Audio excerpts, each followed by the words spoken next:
依間鋪頭咧就我伯爺嘅，咁啊同啲阿叔嗰啲咁嘅夾粉開又開，咁啊經營咗落去。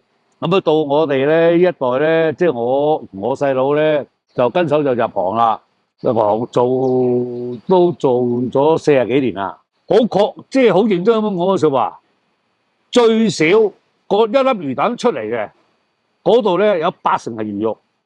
嗰啲街頭小食咧，即係佢嗰粒魚蛋唔識漲大永遠嚟講係咁大粒，所以即係同我哋嗰隻咧魚蛋咧，我哋嗰啲咧會漲，即係漲到好大粒，跟手就如果漲過龍會爆裂開，啲魚會有彈性噶嘛，啲受熱係咪漲大啊？就咁簡單。我真係唔捨得呢度啲街坊咧識咗幾廿年咧，嗰個感覺咧好好噶。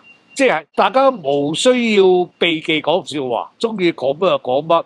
你幫下我手啊，我幫下你手啊。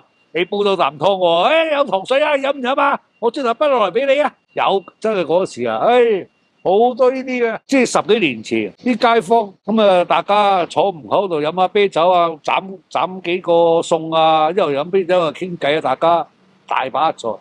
依間鋪又有，隔離嗰間鋪又有，咁啊可唔可以第時咁變大型商場？邊度有呢啲哥仔啊坐喺街嗰度飲啤酒傾偈啊？冇噶啦！